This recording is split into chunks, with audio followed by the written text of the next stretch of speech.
Hello दोस्तों, स्वागत है आपका हमारे चैनल यूपी एग्जाम क्रेजर में। दोस्तों आज के वीडियो में हम 25 मार्च से संबंधित उत्तर प्रदेश के सभी एग्जाम्स के लिए मोस्ट इंपॉर्टेंट करंट अफेयर के क्वेश्चंस को डिस्कस करेंगे और हर एक क्वेश्चन से रिलेटेड आपको फैक्ट भी बताएंगे। और वीडियो के अंत में हम आपसे एक क्वेश्चन भी पूछेंगे जिसका जवाब आपको कमेंट बॉक्स में देना है। और अगर आपको इसकी PDF डाउनलोड करनी है तो इसकी PDF आप हमारे टेलीग्राम ग्रुप से डाउनलोड कर सकते हैं। टेलीग्राम ग्रुप की लिंक आपको वीडियो के डिस्क्रिप्शन में मिल जाएगी। और दोस्तों ये जो Uttar Pradesh daily current affair का वीडियो है ये यूपी के सभी कॉम्पिटिटिव एग्जाम्स जैसे यूपी PSC, RO, ARO, इसके अलावा उत्तर प्रदेश शिक्षक भर्ती यानी सुपर टेट का जो एग्ज़ाम होने वाला है तो इन सभी के लिए मोस्ट इम्पॉर्टेंट है। तो अगर आप उत्तर प्रदेश के किसी भी एग्ज़ाम्स की तैयारी कर रहे हैं तो इस वीडियो को रेगुलर जरूर देखें। तो चलिए शुरू करते हैं। आज का सेशन शुरू करने से पहले हम कल के क्वेश्चंस का रिवीजन करेंगे। कल का पहला क्वेश्चन है IQ एयर 2021 विश्व वायु गुणवत्ता रिपोर्ट के अनुसार दुनिया की सबसे प्रदूषित राजधानी कौन रही। इसका जो करेक्ट आंसर है वो है ऑप्शन नंबर A, नई दिल्ली। अगला क्वेश्चन है हाल ही में केंद्रीय आवास और शहरी मंत्रालय द्वारा जारी स्मार्ट सिटी रैंकिंग में उत्तर प्रदेश में कौन सा शहर पहले स्थान पर रहा। इसका जो करेक्ट आंसर है वो है ऑप्शन नंबर B, वाराणसी। और दोस्तों उत्तर प्रदेश करंट अफेयर की लास्ट 1 ईयर की अगर आपको PDF डाउनलोड करनी है तो इसकी लिंक आपको वीडियो के डिस्क्रिप्शन में मिल जाएगी, वहां से आप इस PDF को डाउनलोड कर सकते हैं। इस PDF में हमने जनवरी से लेकर के दिसंबर 2021 तक के उत्तर प्रदेश करंट अफेयर के सभी इंपोर्टेंट क्वेश्चंस को विस्तार पूर्वक बताया है। और दोस्तों इसके साथ ही अगर आपको उत्तर प्रदेश करंट अफेयर की मंथली PDF डाउनलोड करनी है यानी जनवरी मंथ या फिर फरवरी मंथ 2022 की PDF डाउनलोड करनी है तो इसकी लिंक भी आपको वीडियो के डिस्क्रिप्शन में मिल जाएगी, तो वहां से आप ये दोनों PDF डाउनलोड कर सकते हैं। और दोस्तों PDF डाउनलोड करने में अगर कोई भी प्रॉब्लम होती है तो साइट पर आपको WhatsApp नंबर और ईमेल मिल जाएगा जिस पर आप कांटेक्ट कर सकते हैं। अगला क्वेश्चन है कौन सा देश धरती पर सबसे गर्म स्थान के रूप में दर्ज किया गया। अभी जो है कुवैत ये धरती पर सबसे गर्म स्थान के रूप में दर्ज किया गया है। अगला क्वेश्चन है हाल ही में किस राज्य के नरसिंहपेटई नागस्वरम को भौगोलिक पहचान यानी GI टैग मिला। तो अभी जो है तमिलनाडु के ये वाद्य यंत्र है, संगीत वाद्य यंत्र नरसिंहपेटई नागस्वरम, इसे जो है GI टैग दिया गया है। अगला क्वेश्चन है BCCI सचिव जय शाह का एशियन क्रिकेट काउंसिल ACC के अध्यक्ष के तौर पर कार्यकाल बढ़ा दिया गया, वे अब किस साल तक ACC के अध्यक्ष बने रहेंगे। तो 2024 तक ACC यानी एशियन क्रिकेट काउंसिल के जो अध्यक्ष हैं वो कौन बने रहेंगे, तो ध्यान रखना है जय शाह। अगला क्वेश्चन है एस्ले बार्टी ने मात्र 25 साल की उम्र में किस खेल से संन्यास लेकर के पूरी दुनिया को चौंका दिया है। इसका जो करेक्ट आंसर है वो है ऑप्शन नंबर C, टेनिस के खेल से। अगला क्वेश्चन है हाल ही में किस राज्य की विधानसभा पेपरलेस कार्यप्रणाली को अपनाने हेतु नेशनल ई-विद्या एप्लीकेशन कार्यान्वयन को लागू कर देश की पहली राज्य विधानसभा बन गई है। इसका जो करेक्ट आंसर है वो है ऑप्शन नंबर D, नागालैंड। अगला क्वेश्चन है विश्व मौसम विज्ञान दिवस निम्न में से किस दिन मनाया जाता है। इसका जो करेक्ट आंसर है वो है ऑप्शन नंबर A, 23 मार्च को। अगला क्वेश्चन है भारत में हर साल शहीद दिवस कब मनाया जाता है। तो शहीद दिवस भारत में हर साल 23 मार्च को मनाया जाता है, यानी ऑप्शन नंबर B यहाँ पे करेक्ट होगा। तो दोस्तों ये थे कल के क्वेश्चंस जिसका हमने रिवीजन किया। अब हम शुरू करते हैं आज का सेशन। आज का पहला क्वेश्चन है हाल ही में उत्तर प्रदेश के प्रसिद्ध खिलाड़ी कुक्कू कक्कड़ का निधन हो गया, वह किस खेल से संबंधित थे। तो ये जो खिलाड़ी थे प्रसिद्ध कुक्कू कक्कड़ ये टेनिस से संबंधित थे, यानी ऑप्शन नंबर A यहाँ पे करेक्ट होगा। और यहाँ पर आप इमेज में देख सकते हैं ये थे उत्तर प्रदेश के प्रसिद्ध टेनिस खिलाड़ी कुक्कू कक्कड़ जिनका हाल ही में निधन हो गया है। हाल ही में यूपी टेनिस एसोसिएशन के सचिव चंद्र प्रकाश कक्कड़, इनका नाम ध्यान रखना है चंद्र प्रकाश कक्कड़, ये टेनिस एसोसिएशन के सचिव थे उत्तर प्रदेश के। इनका जो है हाल ही में लखनऊ में उनके घर पर निधन हो गया। उन्होंने न केवल खेल को नई ऊंचाइयों पर पहुंचाया बल्कि देश के बेहतरीन ग्रास कोर्ट में से एक अवध जिमखाना क्लब लखनऊ में 4 डेविस कप मैचों का आयोजन किया। और जो ये चंद्र प्रकाश कक्कड़ थे इन्हें लोग कुक्कू कक्कड़ के नाम से जाना जाता था, यानी इन्हें जो है लोग कुक्कू कक्कड़ बुलाते थे। तो यहाँ से आपको अच्छे से ध्यान रखना है अगर पूछा जाए कि कुक्कू कक्कड़ ये कौन थे तो ये टेनिस के खिलाड़ी थे। इसके अलावा उत्तर प्रदेश के टेनिस एसोसिएशन के ये सचिव थे, तो इनका हाल ही में निधन हो गया है। अगला क्वेश्चन है हाल ही में उत्तर प्रदेश में कहां पर पुतुल उत्सव का आयोजन हुआ? इसका जो करेक्ट आंसर है वो है ऑप्शन नंबर सी, वाराणसी। संगीत नाटक अकादमी नई दिल्ली व सुबह ए बनारस की ओर से 3 दिवसीय पुतुल उत्सव का आयोजन 21 से 23 मार्च तक किया गया। काशीवासियों के लिए कठपुतलियों ने 3 दिन तक देश के बलिदानियों की कहानियां सुनाई। देश की आज़ादी के लिए प्राण न्यौछावर कर देने वाले बलिदानियों को स्मरण करना ही इस उत्सव का उद्देश्य है। उत्सव का नाम ध्यान रखना है, पुतुल उत्सव। आज़ादी के अमृत महोत्सव के तहत इसका प्रदर्शन पहले 2 दिन अस्सी घाट पर और अंतिम दिन दीनदयाल हस्तकला संकुल बड़ा लालपुर में हुआ है। तो दोस्तों यहाँ से अच्छे से ध्यान रखना है कि जो उत्सव है पुतुल उत्सव, ये 3 दिवसीय उत्सव था। इसका जो आयोजन है वो कहाँ पर किया गया? तो वाराणसी में इसका आयोजन किया गया और 21 मार्च से 23 मार्च तक इसका आयोजन किया गया। इसका उद्देश्य क्या था इस उत्सव का? तो देश की आज़ादी के लिए जो बलिदानियों ने अपने प्राणों को न्यौछावर किया, उनको स्मरण करना ही इस उत्सव का उद्देश्य था। तो यहाँ से ध्यान रखना है, पुतुल उत्सव कहाँ पर आयोजन हुआ? वाराणसी में। अगला क्वेश्चन है, हाल ही में चुनावी रंजिश खत्म करने के लिए कहां पर सद्भावना ग्राम योजना शुरू की गई? इसका जो करेक्ट आंसर है वो है ऑप्शन नंबर बी, झांसी में। झांसी में चुनावी रंजिश खत्म करने और विकास को परवान चढ़ाने के लिए सद्भावना ग्राम योजना शुरू की गई है। अब दोस्तों ये जो योजना है इसके तहत क्या होगा? तो इसके तहत ग्राम प्रधान जो जीतेगा उसे और इसके अलावा जो हारा हुआ प्रधान होगा उस प्रत्याशी को एक मंच पर जोड़ा जाएगा और उनके मनमुटाव को दूर किया जाएगा। दोनों गांव के विकास के लिए काम करेंगे और एकता का संदेश देंगे। अब जो जीता हुआ प्रधान होगा उसे कुशल प्रधान के नाम से जाना जाएगा और जो हारा हुआ प्रधान होगा उस प्रत्याशी को विकास सलाहकार के नाम से जाना जाएगा। यानी ये जो योजना है सद्भावना ग्राम योजना, इसके तहत ये इसमें प्रावधान है कि जो जीता हुआ प्रधान होगा उसे कुशल प्रधान नाम दिया जाएगा और जो हारा हुआ प्रत्याशी होगा उसे विकास सलाहकार नाम दिया जाएगा। और हर मीटिंग में दोनों को बुलाया जाएगा और उनके द्वारा गांव के विकास को लेकर के दिए गए सुझाव पर प्रशासन काम करेगा। तो इससे क्या होगा कि जो हारा हुआ प्रत्याशी होगा उसके अंदर और जो जीता हुआ प्रत्याशी होगा उसके अंदर मनमुटाव दूर होगा। दोस्तों ये जो योजना है सद्भावना ग्राम योजना, इसे शुरू किसने किया? तो इस योजना को शुरू किया है झांसी के जो मंडल आयुक्त हैं डॉक्टर अजय शंकर पांडे, उन्होंने इस योजना को शुरू किया है। दोस्तों जो मंडल आयुक्त हैं डॉक्टर अजय शंकर पांडे, जब ये गाजियाबाद में डिस्ट्रिक्ट मजिस्ट्रेट थे यानी गाजियाबाद के जब ये डीएम थे, तो उस दौरान इन्होंने इस योजना को वहाँ पर भी शुरू किया था। यानी गाजियाबाद में भी इन्होंने सद्भावना ग्राम योजना शुरू की थी और इसके जो परिणाम है वो बेहतर निकल कर आए थे और जो रंजिश थी इसके जो कई सारे मामले हैं वो कम हुए थे।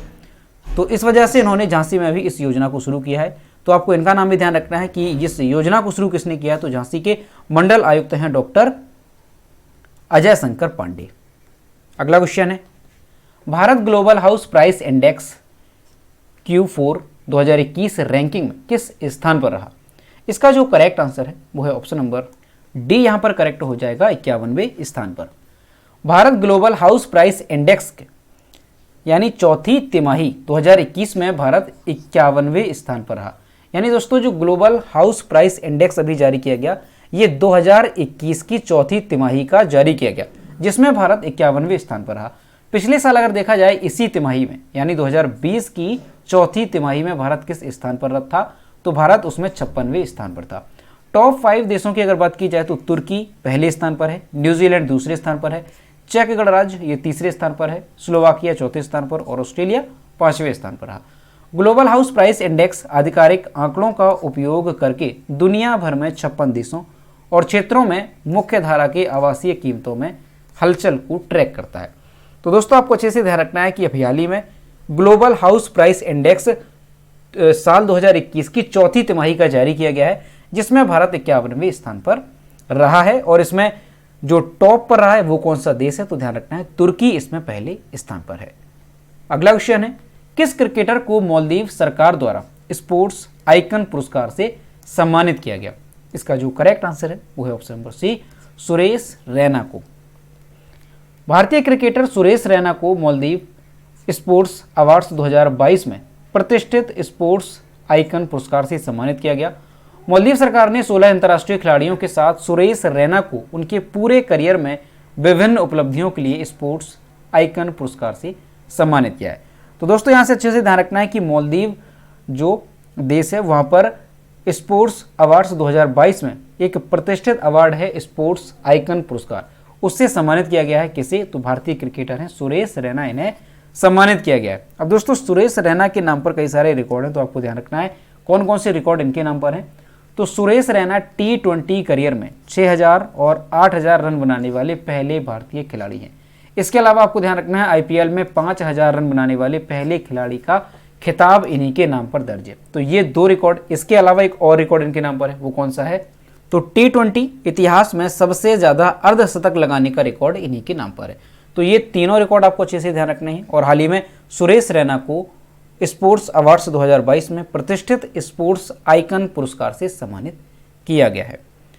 अगला क्वेश्चन है, किसे 2022 स्पोर्ट्स स्टार एसेस अवार्ड में महिला sports star of the year पुरस्कार से सम्मानित किया गया? इसका जो करेक्ट आंसर है वो है option number A, Mirabai Chanu. और यहाँ पर आप इमेज में देख सकते हैं, ये है मीराबाई चानू जिन्हें 2022 में स्पोर्ट्स स्टार एसेस अवार्ड में महिला sports star of the year का पुरस्कार दिया गया है। टोक्यो ओलंपिक में रजत पदक जीतने वाली भारोत्तोलक मीराबाई चानू को 2022 स्पोर्ट्स स्टार एसेस अवार्ड में महिला sports star of the year पुरस्कार से सम्मानित किया गया। वहीं अगर बात की जाए कि जो ये महिला sports star of the year का अवार्ड तो मीराबाई चानू को दिया गया है। और अगर पुरुषों में बात की जाए तो ओलंपिक में स्वर्ण पदक जीतने वाले नीरज चोपड़ा को 2022 स्पोर्ट्स स्टार एसेस अवार्ड में पुरुष sports star of the year पुरस्कार से सम्मानित किया गया। यानी महिला की अगर बात की जाए तो मीराबाई चानू को, और अगर पुरुष की बात की जाए तो नीरज चोपड़ा को। स्पोर्ट्स स्टार एसेस अवार्ड खेल में उत्कृष्टता के लिए नए रिकॉर्ड तोड़ने और गौरव के नए शिखर तक पहुंचाने के लिए उन्हें प्रेरित करने के लिए दिया जाता है। तो दोस्तों अच्छे से ध्यान रखना है कि साल 2022 का स्पोर्ट्स स्टार एसेस अवार्ड में महिला का अवार्ड दिया गया है मीराबाई चानू को, और पुरुषों में बात की जाए तो नीरज चोपड़ा को। दोस्तों टोक्यो ओलंपिक 2020 की अगर बात की जाए जो हाल ही में आयोजित हुए थे 2021 में, तो उनमें अगर देखा जाए कि कितने अवार्ड भारत की ओर से जीते गए, इसके अलावा कौन सा देश इसमें पहले स्थान पर रहा, तो इसका एक बार रिवाइज करते हैं। तो दोस्तों टोक्यो ओलंपिक 2020 में जो पहले स्थान पर देश है वो है अमेरिका, और अमेरिका ने कुल 113 पदक जीते हैं। यहाँ पर आपको ध्यान रखना है अमेरिका जो है ये पहले स्थान पर रहा है, और अमेरिका ने कितने पदक जीते हैं? तो 113 पदक जो है अमेरिका की तरफ से जीते गए हैं।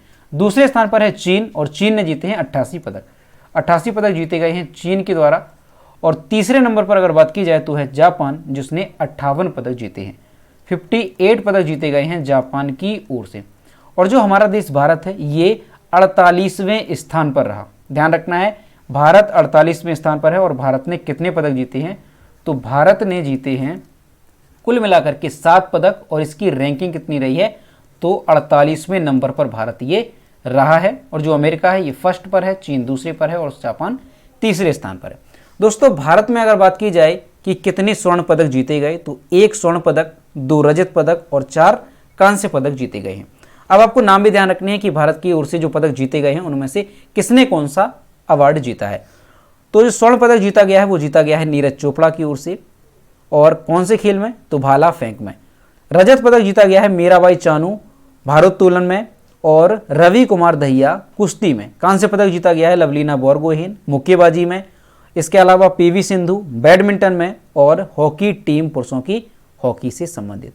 तो आपको ध्यान रखना है टोक्यो ओलंपिक 2020 के ये पदक थे, ये सभी हमने रिवाइज किए, तो इनसे संबंधित क्वेश्चन आपसे पूछे जा सकते हैं। अगला क्वेश्चन है, इंडियन सुपर लीग 2022 का खिताब किस टीम ने जीता? इसका जो करेक्ट आंसर है वो है option number A, Hyderabad FC ने। हैदराबाद FC टीम ने इंडियन सुपर लीग 2022 का खिताब जीता।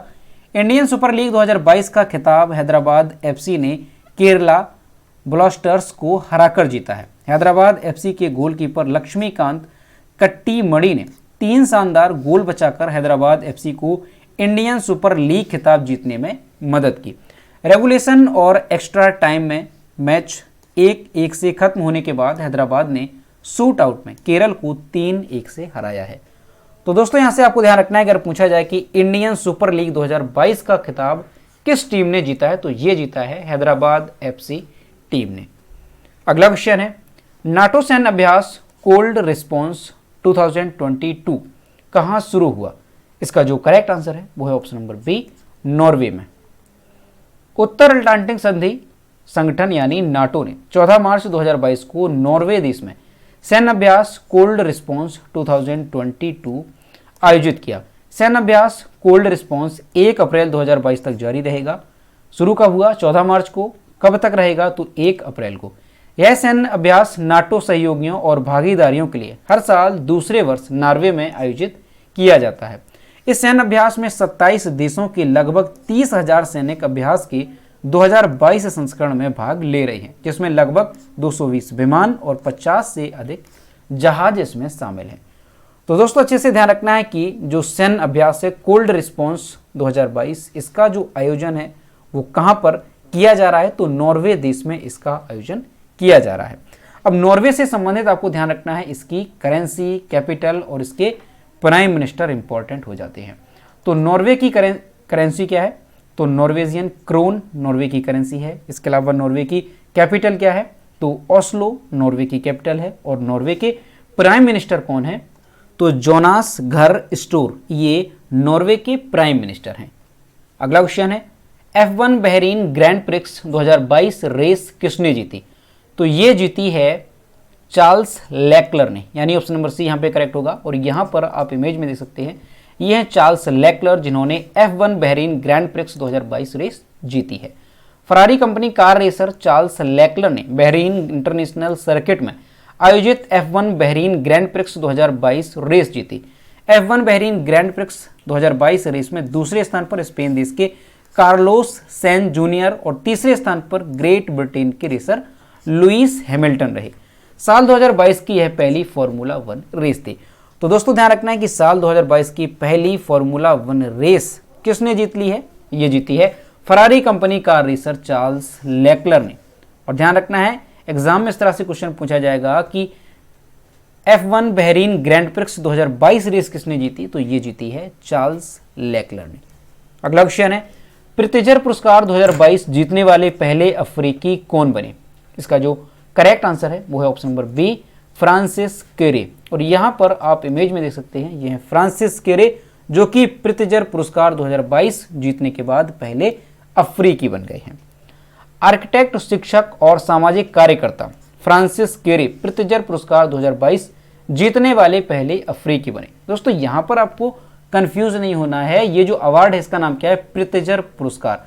जो पुलित्जर पुरस्कार होता है वो अलग होता है, और जो पुलित्जर पुरस्कार होता है वो किस क्षेत्र में दिया जाता है? तो वो दिया जाता है पत्रकारिता, संगीत और साहित्य के क्षेत्र में। लेकिन जो ये प्रित्जर पुरस्कार है ये किस क्षेत्र में दिया जाता है? तो ये आर्किटेक्चर यानी वास्तुकला के क्षेत्र में दिया जाता है। प्रित्जर आर्किटेक्चर पुरस्कार वास्तुकला के सर्वोच्च सम्मान के रूप में जाना जाता है, जो कि यह पुरस्कार जीतने वाले पहले अश्वेत वास्तुकार हैं। जो ये नाम ध्यान रखना है, फ्रांसिस केरे, ये जो है प्रित्जर पुरस्कार जीतने वाले पहले अश्वेत वास्तुकार बन गए हैं। इस पुरस्कार को साल 1979 में हयात फाउंडेशन द्वारा स्थापित किया गया था, जो कि 2021 में एनी लेकाटन और जीन फिलिप वासल और 2020 का सेली मैकनामारा और यावोव फेरेल को दिया गया था। तो यहां से आपको अच्छे से ध्यान रखना है कि साल 2022 का प्रित्जर पुरस्कार किसने जीता? तो ये जीता है फ्रांसिस केरे। और इनका नाम जो है ये मोस्ट इंपॉर्टेंट है, क्योंकि इस अवार्ड को जीतने वाले ये पहले अफ्रीकी बन गए हैं। इसके अलावा आपको 2021 का भी ध्यान रखना है, एनी लेकाटन और जीन फिलिप वासल। और दोस्तों ध्यान रखना है यहां से आपको कि ये जो प्रित्जर पुरस्कार होता है इसे आर्किटेक्चर यानी वास्तुकला का नोबेल पुरस्कार भी माना जाता है। तो आपसे अगर पूछा जाए कि वास्तुकला का नोबेल पुरस्कार किसे माना जाता है, तो प्रित्जर पुरस्कार को। तो यहां से ध्यान रखना है 2022 का ये अवार्ड किसे दिया गया? फ्रांसिस केरे को। तो दोस्तों ये थे 25 मार्च से संबंधित उत्तर प्रदेश के सभी एग्जाम्स के लिए मोस्ट इंपॉर्टेंट करंट अफेयर के क्वेश्चन जो कि हमने डिस्कस किए। अब हम देखते हैं कल के वीडियो का क्वेश्चन जो हमने आपसे पूछा था। और दोस्तों अगर आपको इस वीडियो का ऑडियो रिवीजन करना है तो इसका ऑडियो रिवीजन आप खबरी ऐप पर कर सकते हैं। खबरी ऐप पर आपको कैसे जुड़ना है, तो सबसे पहले आपको गूगल प्ले स्टोर पर जाना है, वहां पर आपको खबरी एप्लीकेशन डाउनलोड करना है। खबरी एप्लीकेशन डाउनलोड करने के बाद आपको इस वीडियो के डिस्क्रिप्शन में जाना है, वहां पर आपको एक लिंक मिलेगी ऑडियो रिवीजन ऑन खबरी, उस पर आपको क्लिक करना है। जैसे ही आप लिंक पर क्लिक करेंगे तो आप खबरी एप्लीकेशन पर पहुंच जाएंगे और वहां पर आपको एक चैनल शो होगा यूपी एग्जाम क्रेजर, जिसे आपको फॉलो कर लेना है और फॉलो करने के बाद सारे ऑडियो आप आसानी से सुन सकेंगे। तो यह है कल का क्वेश्चन, किस देश ने अंतरिक्ष में उपग्रह को नष्ट करने वाला लेजर हथियार विकसित किया? इसका जो करेक्ट आंसर था वो ऑप्शन नंबर बी था, चीन। और लगभग सभी स्टूडेंट्स ने इसके सही जवाब किए। और मैं आपसे हर रोज कहता हूं कि जो भी क्वेश्चन आपसे पूछा जाए तो सभी लोग क्वेश्चन का आंसर जरूर किया करो। तो ये आज का क्वेश्चन, 2017 से 19 के बीच देश के मातृ मृत्यु अनुपात के मामले में सबसे खराब प्रदर्शन वाले राज्यों में उत्तर प्रदेश किस स्थान पर रहा? ऑप्शन नंबर ए है पहले, बी है दूसरे, सी है तीसरे और डी है सातवें। तो इसका जो भी करेक्ट आंसर है वो आपको कमेंट बॉक्स में बताना है। तो दोस्तों, अगर आपको आज का वीडियो पसंद आया हो तो वीडियो को लाइक करें, अपने दोस्तों के साथ शेयर करें और अगर अभी तक हमारे चैनल पर नए हैं तो चैनल को सब्सक्राइब करना ना भूलें। साथ ही बेल आइकन को भी प्रेस करें ताकि टाइम टू टाइम नोटिफिकेशन आप तक पहुंचता रहे। तो मिलते हैं नेक्स्ट वीडियो में। Thank you.